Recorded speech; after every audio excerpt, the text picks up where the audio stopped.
Sahabat tanpa batas. Di era yang sudah semakin canggih ini, banyak istilah-istilah baru yang muncul dalam kalangan anak muda.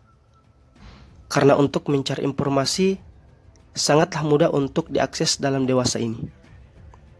Tidak saja istilah baru, akan tetapi istilah lama pun dapat diakses melalui internet. Dan sekarang, saya mengajak sahabat tanpa batas untuk mengulas dan mengenal istilah lama dengan sebutan paham kiri dan kanan. Istilah paham kanan dan paham kiri akan berhubungan dengan pembahasan politik. Istilah kiri dan kanan diciptakan selama Revolusi Prancis, mengacu pada pengaturan tempat duduk di etats. Mereka yang duduk di kiri umumnya menentang Ancien Regime dan monarki Bourbon, serta mendukung Revolusi Prancis, pembentukan republik demokratis, dan sekularisasi masyarakat. Sementara mereka di kanan mendukung institusi tradisional Ancien Regime. Penggunaan istilah kiri menjadi lebih menonjol setelah pemulihan monarki Prancis pada tahun 1815, ketika istilah tersebut diterapkan pada kaum independen.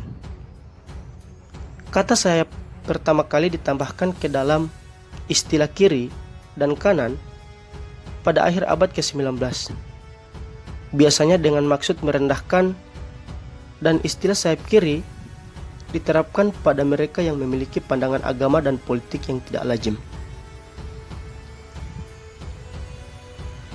Istilah kiri kemudian diterapkan pada sejumlah gerakan, seperti gerakan republikanisme di Prancis selama abad ke-18, diikuti oleh sosialisme, termasuk anarkisme, komunisme, gerakan buruh, marxisme, demokrasi sosial, dan sindikalisme pada abad ke-19 dan ke-20.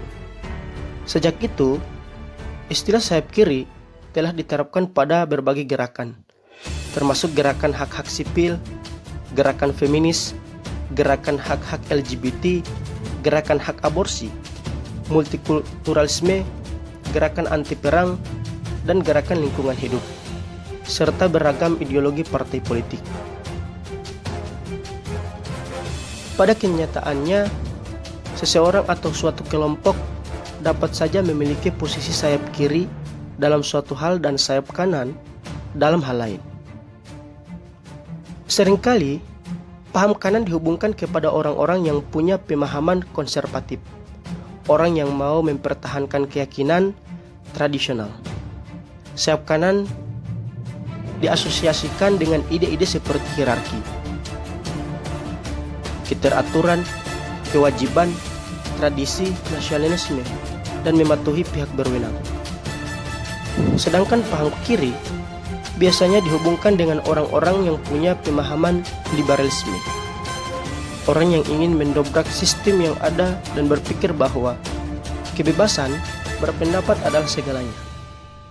Sayap kiri diasosiasikan dengan ide-ide seperti kebebasan, persamaan derajat, solidaritas, pembelaan hak-hak, perjuangan sosial, reformasi, dan internasionalisme.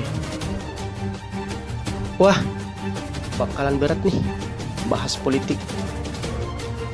Eits, ternyata enggak loh. Istilah paham kanan dan paham kiri muncul cuma karena posisi duduk. Kok bisa cuman karena posisi duduk? Bisa sampai kepada pembahasan seberat politik. Jadi gini, pada tahun 1789 di Prancis, sedang ada perpecahan di Majelis Nasional Prancis. Mereka berdua berantem tuh buat nentuin otoritas Raja Louis ke-16. Pendapat yang pertama, apakah Raja Louis berkuasa penuh terhadap segala sistem kekuasaan, seperti sistem yang sudah lama dijalankan, atau rakyat dapat mengutarakan pendapatnya secara bebas membela rakyat. Nah, orang-orang yang sependapat bisa berkumpul menjadi satu untuk memudahkan dalam diskusi. Kebetulan orang yang berkumpul untuk membela raja duduknya di sebelah kanan ruangan. sedangkan orang yang membela rakyat duduknya di sebelah kiri. Kurang lebih begini ilustrasinya. Karena itu peristiwa bersejarah, istilah tersebut akhirnya masih digunakan sampai sekarang. Mungkin itu dulu ya penjelasan saya kali ini. Kalau ada masukan, tulis di kolom komentar ya. Smile.